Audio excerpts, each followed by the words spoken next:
How's everybody doing today? It's Sterling Smith from Loot and Booty Barbecue. I'm back again with Green Mountain Grills. Today we have something special for you guys. We have some elk steak. This is beautiful elk. We have a back strap and we have steak. This is from northern Arizona, so local here in Arizona.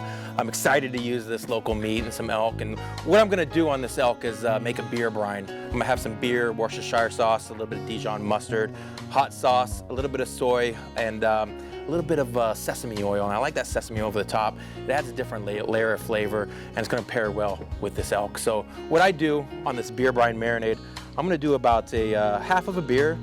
You know, when you're doing beer brine, I like to do a half beer in the marinade and a half beer in me. That's a great start to a morning right there. Then I'm gonna add a little bit of Del seasoning. This is kind of like a soy-based product. Add some saltiness.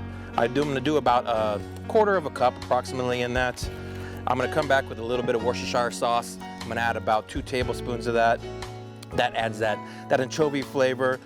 Worcestershire is really good with beef, and I treat elk just like it's beef. It's a beef product. I'm gonna cook it medium rare to about 125 degrees and let it rest, and we're gonna slice it. I like mine medium rare. Some may like theirs a little bit more, but I think medium rare is perfect for a backstrap and an elk steak.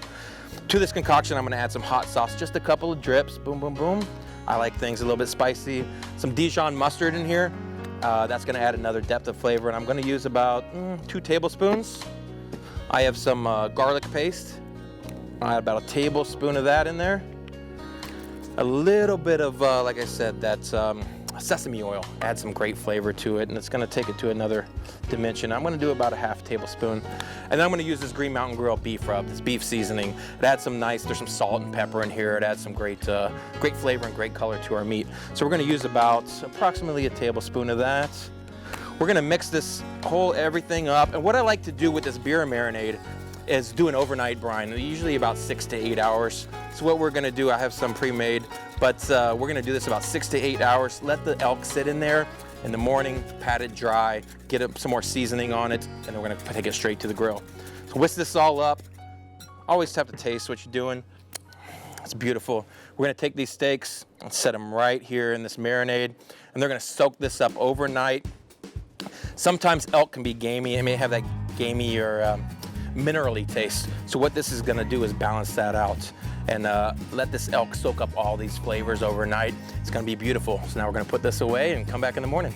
So we got this elk steak. It's been marinating overnight in this beer brine. It's accepted a lot of that flavor. So what we're gonna do is just take it out of this beer brine. What I wanna do is just pat it dry with some paper towels, and I'm gonna get a seasoning on there so that's gonna stick. I'm not gonna add any oil. I had some sesame oil in the marinade, so that's enough oil I need. I'm just gonna pat these dry, move them to my cutting board,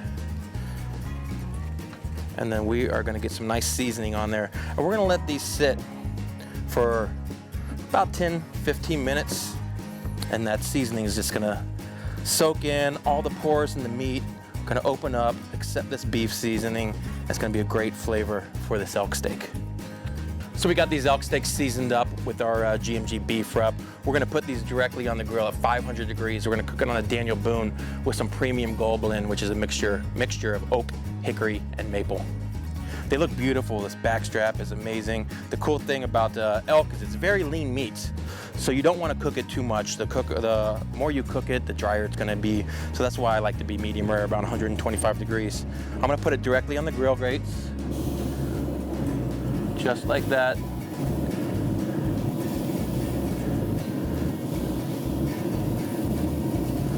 We're gonna let that cook for about 5 minutes, come back, we're gonna give them a twist, get some crosshatch, and flip them after about another 7 minutes.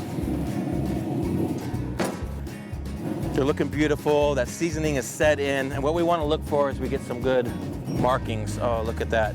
We're gonna do a crosshatch on these. So what I'm gonna do is take these and just move them 45 degrees. And we're gonna get some great color, crosshatch, flavor out of all that. We're gonna put these on for another 2 minutes, come back and we're gonna flip them over, test them, and then we're gonna do another crosshatch on the other side. They're gonna be done when they're about 125, 130 degrees internal. So these elk steaks have been on for about 2 minutes on the other side, on the crosshatch. They're looking beautiful. We're gonna flip them over. Oh, look at that. Give them another 2 minutes, and then we're going to cross-hatch to the other side. Those are looking beautiful. I can feel by the tenderness, we're about 80 degrees or so, but those are looking great.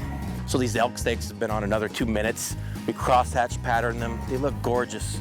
Look at this pattern on there. Oh man, they feel amazing, juicy, firm.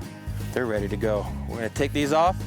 We're gonna let those rest about 5 minutes before we slice into them, and then they're gonna be beautiful, medium rare elk steaks.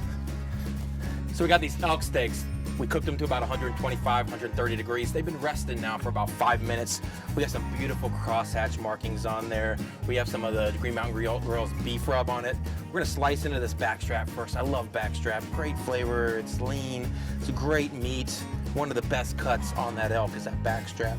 And oh my goodness, I'm gonna cut these into little medallions, and you can see just that juiciness coming out. Still medium rare. Oh, that's cutting beautifully. I can see some of the outsides down with that middle. Still exactly where I like it. And that timing on that Green Mountain Grill is perfect for this elk. This is a great cut of meat. Oh, that is beautiful. Line those medallions up. Just like that. Now we're gonna cut into the steak. And that steak's, we were cooked it exactly the same way as that back strap. We want that medium rare as well. That's the best bite, and that is a beautiful slice of that elk steak. Man, that looks amazing. I can't wait to bite into this thing. And this is fresh Arizona elk. So we have some southwestern flavors that we're using. You know, that elk was a southwestern deer, so we're gonna put some southwestern flavors on it. But that's exactly how we want to present that elk. It's beautiful, medallions. Tastes unbelievable. Green Mountain Grills does it every time.